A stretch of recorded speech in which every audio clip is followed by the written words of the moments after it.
Federico, ¿cómo estás? Muchas gracias por Hola, volver a Federico. Desiguales. Por Muy volver a bien, Desiguales, Caruso. gracias por invitarme. Bueno, ¿en qué momento estamos de la vida, así le voy a preguntar, la vida política del Poder Judicial a tu criterio, vos que lo integrás? A mi criterio, hace mucho tiempo que el dispositivo institucional, tal como funciona, está agotado. Y está agotado porque la justicia es el último lugar en el que el ciudadano puede reclamar la tutela de la Constitución cuando alguien nos hace algo de manera injusta. Y eso no funciona para el jubilado que quiere cobrarle el reajuste jubilatorio, para la persona que perdió el trabajo y quiere cobrar su indemnización, y para las personas que le clavaron un cheque sin fondos y tarda 15 años para ver si puede conseguir que el acreedor se haga cargo de eso. Está buenísimo que lo plantees así, porque en general hablamos del Poder Judicial, hablamos de las megacausas, Sí. digamos, ¿no? O vinculadas a la corrupción, o ahora el tema del espionaje y demás. Vos estás yendo a el contacto concreto del ciudadano común corriente, nosotros y nosotras, respecto del Poder Judicial. Cualquiera de nosotros, cuando va a la justicia, lo que siente cuando va como ciudadano a buscar tutela, a hacer valer un derecho, es que termina comprando un problema y no encontrando un sitio en el que la vida se te hace más fácil. Y eso hay que hacerse cargo, eso funciona así, eso hace mucho tiempo que está así, y basta que ustedes recorran algunos lugares, algunos edificios a los que aún hoy no sé si se puede entrar, que entran ingresan a ese lugar y ven una suerte de carpetas que parece que se te vienen encima. Esas carpetas son conflictos, son personas, hay emociones, dolor, hay olores, digamos. En eso se ha transformado nuestro sistema institucional en el aparato judicial. Por eso me parece que hay una reforma que el propio sistema la pide a gritos. ¿Y por qué no viene? No viene, yo odio ser autorreferente en esto, pero yo humildemente, hace mucho tiempo que trato de pensar estas cosas y lo he escrito en algunos libros, y a mí me parece que hay un doble problema. El sistema judicial, como está, casi yo diría que se escapó de la Constitución, aunque hay muchos jueces y fiscales buenos, pero hablo del dispositivo, se escapó de la Constitución, hace otras cosas, además de aplicar la ley. Eso me parece que es muy remunerativo para una pequeña minoría, muy pequeña pero muy poderosa, y es muy hostil a las grandes mayorías. Pero por esas cosas que tiene la vida política de las sociedades, me parece que hay ese pequeño grupo muy poderoso sigue usufructuando ese sistema institucional que de algún modo acompaña un sistema de acumulación que permite que haya cada vez menos derechos, o que hace que las causas no prosperen y que la gente sienta que perciba que hay injusticia. Eso convive con una suerte de apatía ciudadana, con una falta de apropiación social de la cuestión judicial, que las personas sienten que eso es muy lejano. Eso se trabajó mucho, Federico. Es siempre, la sensación es que se hace un esfuerzo para que la ciudadanía se sienta lejos. Absolutamente. Hay una pedagogía para construir lejanía. Claro. De hecho, el sistema judicial, las palabras que utiliza, es la primer barrera. Nosotros nos comunicamos por la palabra, por el lenguaje. Yo te soy es sincera, imposible. no se entiende Hay que traducirlo a los fallos, Bueno, digamos. es la primera barrera. Escribir mal, difícil, largo, sentencias de 300 hojas. ¿Quién puede leer 300 hojas? Es como la letra de los médicos, ¿viste? Y en la receta no entendés nada. Es Pero por lo parecido. menos Lo es hacen a breve. ¿Pero por qué lo menos. construye? Lejanía. Entonces va a ser en manos del experto que Claro. tiene que traducir qué puso en la receta. Es bastante parecido. Claro. Néstor, Uno entiende, doctor, cuando se habla de la justicia de Comodoro Pi, del lawfare, de los intereses políticos, económicos y demás. Es Comodoro Pi, es un nicho. Ahora, ¿qué le pasa al juez ese que tiene un juicio laboral por alguien que echaron del trabajo y que tarda 2 años y medio en pedir el quit del damnificado, que además está esperando que le paguen algo que es de carácter de naturaleza alimentaria? Uno puede entender que Comodoro Pi tenga determinados intereses, pero a ese juez, ¿qué le pasa? Le pasa que no pasa nada. Le pasa que nuestro sistema institucional carece de incentivos para que los magistrados sean leales con la Constitución a la que le prometieron lealtad. Lo que es desidia. Puede ser desidia, puede ser vagancia, Puede ser que no hay castigo. Puede ser que no le interesa. Nadie le va a preguntar a fin de año, señor, le ingresaron 10 demandas por un juicio laboral. ¿Cuántas falló? Claro. Ninguna. ¿Y por qué? ¿Y qué hizo usted? ¿Cuántas horas vino a trabajar? ¿y quién ¿Cuál es el debería problema? hacer eso, Federico? Eso debería hacerlo el Consejo de la Magistratura. Por ejemplo, tal como están planteadas las cosas hoy. Puede ser una gran oportunidad para la política, para que política con mayúsculas y sin ningún tipo de egoísmos, discutan de verdad un Consejo de la Magistratura que sea un lugar en el que se construyan incentivos para que la justicia trabaje mucho mejor. Pero recordemos que, de hecho, estuvo aquí el ahora presidente del Consejo de la Magistratura, habló de Lugones, hace unas semanas o meses, diciendo que la Corte, cuando se refiere a esto, bueno, dar marcha atrás con el cambio en el Consejo y demás, legisló. Eso puede ser. Yo digamos, me detengo, miremos para adelante. Sí. Tenemos la posibilidad de diseñar un Consejo de la Magistratura. Pero hay tiempo porque es mitad de abril la fecha. Tienen que ser una ley, digamos, ¿no? ¿Cuántos artículos puede tener? 30. Pero no creo que sea un problema ni de magnitud. ¿Ves condición política? No, para eso? lo que veo es lo que no veo es franqueza. No veo franqueza en los actores institucionales para remangarse, olvidarse de los sismos, pensar en la Constitución y pensar en la promesa derivada del contacto electoral, de sentarse a una mesa las horas que haga falta y decir, bueno, ¿cómo hacemos para que la justicia funcione? Ahí trabajemos la designación y, ¿sabes qué? Evitemos que ustedes, cuando hay una denuncia importante, pregunten, ¿a quién le tocó? Porque ese es el síntoma de que nuestra justicia funciona mal. Porque ustedes intuitivamente o por la experiencia saben que depende de quién intervenga, pueden perfilar el resultado del caso. Eso es lo que hay que terminar con eso. Hay que de verdad construir un sistema en el que ingrese a la justicia y salga lo que tenga que salir. Y eso no es tan difícil de hacer. Eso no hay que ser mago ni hay que ser Messi. Ahí lo que hay que hacer es sentarse con franqueza y renunciar a utilizar ese dispositivo para construir poder en términos particulares. Pablo Ibáñez. Sí, dos cuestiones, Federico. Por un lado, la justicia suele tener esta característica, que es criticado en algunos casos por su acción respecto a la seguridad ciudadana, donde ha demostrado tener alguna incapacidad, y también a su vez está criticada por esta acción respecto a la corrupción, a lo institucional y demás, como que de algún punto parece juntar los dos lados de la grieta y por eso es uno de los poderes más objetados. Pero hay un elemento que aparece siempre con la justicia, que es los jueces son intocables, porque siempre está la presunción de que la política lo quiere correr o quiere correr los jueces que no responden a la justicia. ¿Cómo administrar ese matiz? Porque uno también entiende que el resultado de la justicia es malo.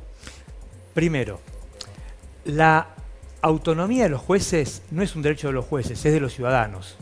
Primero, los ciudadanos tenemos derecho a que haya jueces que sean autónomos. Por eso tiene algunas protecciones institucionales. Ahora, que tengan protecciones para trabajar en paz y para que tengamos el derecho a un juez imparcial, eso no quiere decir que no se pueda controlar.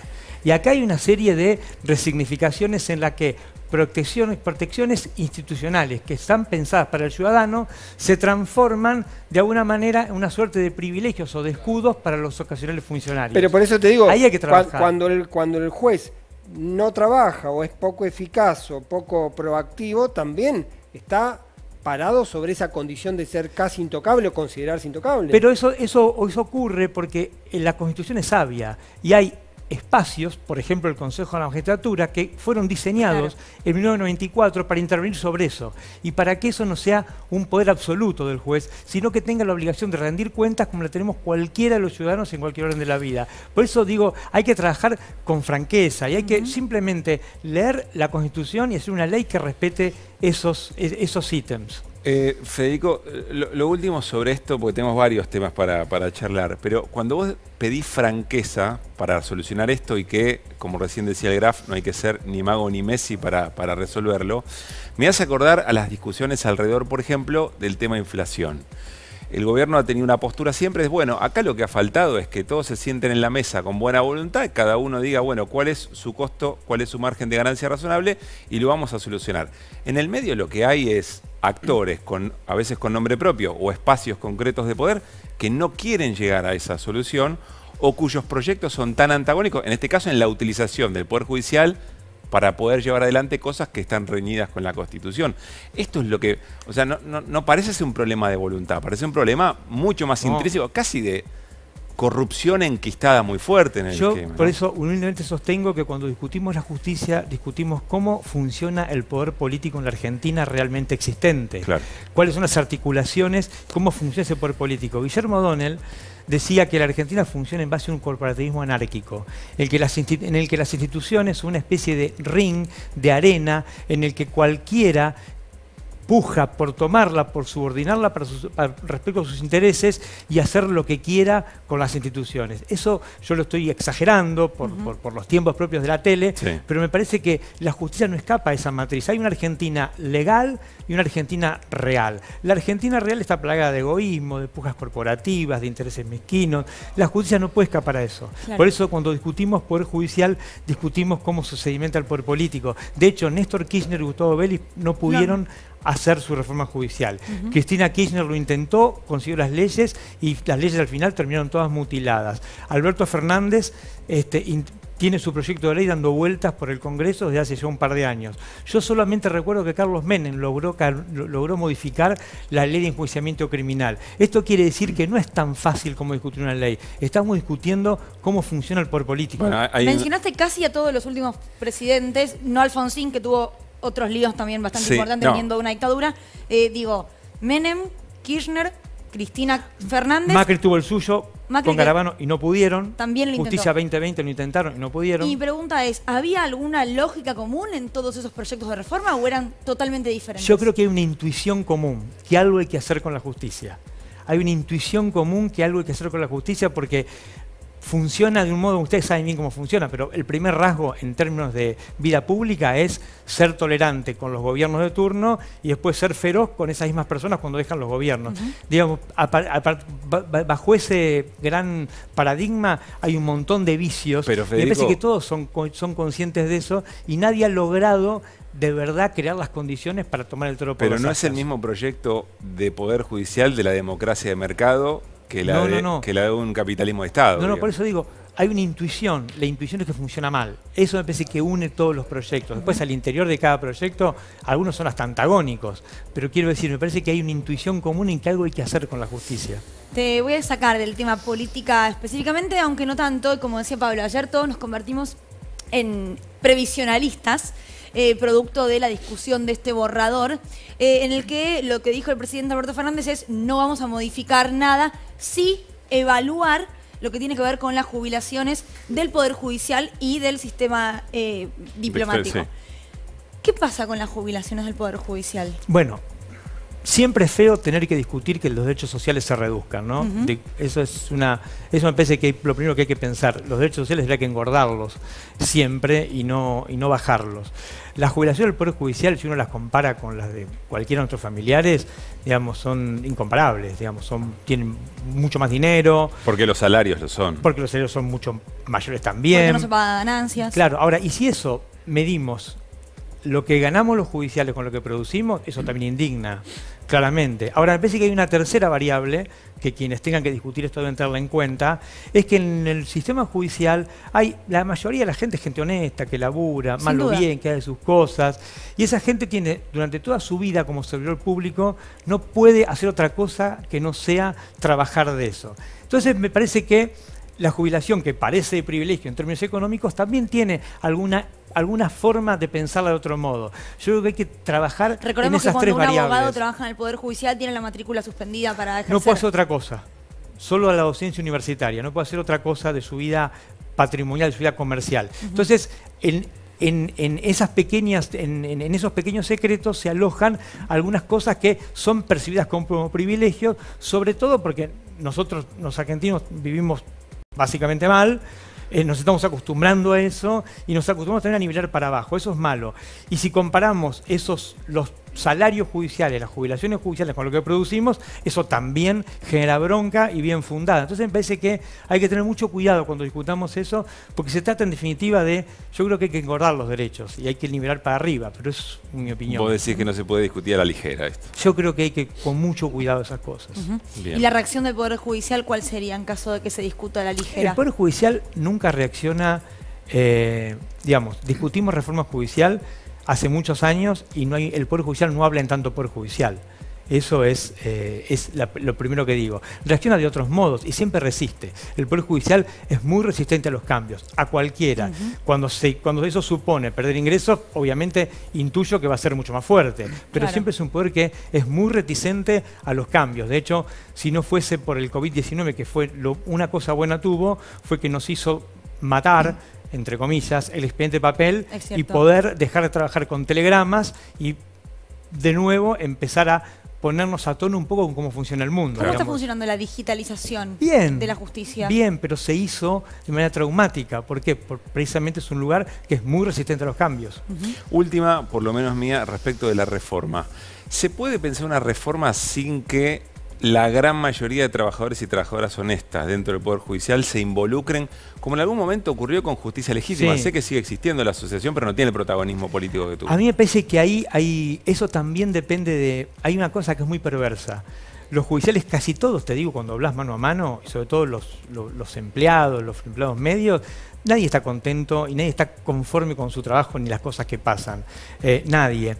Ahora, exigirles que se comprometan también es una tensión moral muy fuerte, porque las reglas están construidas para que esto funcione de un modo paralegal. Quiero decir, si vos querés progresar en la carrera judicial, si vos querés ser juez, fiscal, querés ascender a un cargo mayor, hay algunas normas internas que no están escritas, que no podés romper, que tiene que ver básicamente con conseguir un padrino, alguien que te apoye. Por eso digo, es tan importante cambiar el Consejo de la Magistratura. Si logramos hacer un consejo que sea impermeable a los padrinos, a los amigos, a las afinidades ideológicas, a ese tipo de cosas, probablemente existan condiciones materiales para que la gran mayoría de los judiciales, esa es mi esperanza, encabecen a gritos un cambio interno que no tiene que ver con grandes transformaciones, sino con pequeñas cosas vinculadas a la vida interna de la hechura de los casos. Por su formación y cómo ha desarrollado la faceta pedagógica en altavoz aquí en la televisión pública con nuestra amiga en común, además, Cata Delia.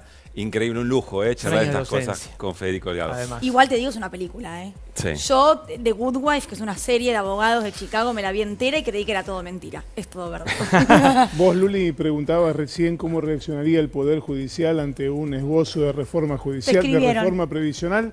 La Asociación de Magistrados y Funcionarios publicó anoche, esto se había hablado ayer a la mañana, un documento cuyo título es Un embate más a la independencia judicial. Federico, sobre este tipo de armado de causas, sobre la intervención de agentes de inteligencia en el edificio de Comodoro Pi, ¿se hablaba? ¿Se sabía? ¿Ya ocurría de antes? ¿Sigue ocurriendo? Yo lo escribí en mi República de la Impunidad. La práctica viene desde hace mucho tiempo, cada vez con más intensidad, hasta que el presidente Fernández prohibió que los agentes de inteligencia trabajen de policías, que eso es como que un panadero trabaje de carpintero, porque los agentes de inteligencia trabajan en secreto al margen de la ley, y el lenguaje de la justicia es el lenguaje de la ley. Pero las causas armadas tienen una patología que es peor todavía, porque combinan lo legal con lo ilegal. Se construyen expedientes que son formalmente legales. Al interior de ese expediente hay partes legales y partes que no lo son. Y eso hace que la persona que cae en medio de esa situación le es muy difícil defenderse, es casi imposible, y es una de las deformaciones más grandes que tuvo y tiene nuestro sistema judicial, que es utilizar la ley como si fuese un martillo, que a veces puede ser para clavar un clavo y poner un cuadro de un recuerdo, o a veces para romper un dedo. Lo que se vio en la mesa del Banco Provincia, ¿es una cosa habitual de la cual se tiene conocimiento o es un hecho inédito? Yo nunca lo había visto como ciudadano, digamos, no había visto nunca una situación así, pero en base a mi experiencia y en el trabajo cotidiano tampoco, digamos. Bien. Fuiste el primer fiscal de la causa de la tragedia de Once. Sí. ¿Qué es lo que, a 10 años, qué es lo que vos sentís que queda, en función de del devenir después de la causa, lo que queda confirmado en términos de responsabilidades? ¿Qué preguntas quedan abiertas? No, me parece igual que un caso penal siempre es reducir un conflicto mucho mayor a una tensión entre culpable e inocente. Me parece que la justicia esta vez dio una respuesta a la sociedad. Para pensarlo en clave de lo que veníamos charlando antes, estaría bueno pensar por qué esa vez dio una respuesta y qué nos puede ayudar el devenir de ese expediente, si le sacamos los nombres, le sacamos todo el dolor, en qué nos puede ayudar para construir una justicia un poco más sana. Y a mí me parece que ahí se conjugaron dos factores muy interesantes. El primero, tremendo, la magnitud del hecho. La magnitud del hecho, el dolor, la trascendencia, tanta muerte, tanto herido. Y además el grito social, la apropiación social del caso, pidiendo justicia, logró que el aparato judicial no se desviara de las leyes del procedimiento judicial. No se pudieron hacer diagonales, rodeos, fragmentación de procesos, y simplemente, justamente por esta combinación trágica de dolor, pero también de reclamo social de justicia y de mucha participación ciudadana, se logró que en la hechura del expediente los jueces, los fiscales, todos los que trabajamos ahí, nos limitásemos a respetar las reglas, los plazos, los procedimientos, cuándo se hacía cada una cosa y cuándo se hacía la otra. Yo trabajé en la parte de instrucción, que es en la hechura del caso. Sí. Y a mí me parece que ahí se dieron condiciones, por la magnitud y por la apropiación social que hubo de la tragedia, se dieron condiciones que esa vez permitió que la justicia funcione razonablemente bien. Pienso en AMIA, pienso en Cromañón, dos hechos anteriores y trágicos también. ¿Ahí no pasó lo mismo? En AMIA ni hablar. En AMIA ni hablar, en Cromañón creo que alguna respuesta hubo, y también hubo algún, no conozco tanto el caso en detalle, pero hubo una cierta apropiación social. Me parece que lo que tenemos que retener es la capacidad que tenemos los judiciales, no para no cumplir la ley, sino para torcerla. Y me parece que en el caso de Once lo que no hubo chance fue de torcer el procedimiento para un lado o para el otro. Y me parece que ahí hay que trabajar. Esa es la enseñanza que, en términos, si quieren, para alejarnos de la otra parte, que es la parte más trágica, en términos de diseño institucional, la enseñanza que nos deja es que a los judiciales hay que dejarnos poco margen para conducir los casos. Hay que construir pautas muy específicas y sistemas de contralor para que no nos desviemos. Por lo que decís, la apropiación de la ciudadanía a partir del dolor que generó es un factor clave para eso. En ese caso cumplió un factor clave, pero ese trabajo no es del ciudadano. Ese trabajo es del propio sistema institucional. Claro. Y los ciudadanos suplieron las falencias del diseño. Por eso me parece interesante ahora repensar el Consejo de la Magistratura, más allá de si el fallo de la Corte es bueno o malo, esas cosas. Federico, muchas gracias por haber vuelto a Desiguales. Placer, cuando quieran. Gracias. Bueno, Lucila,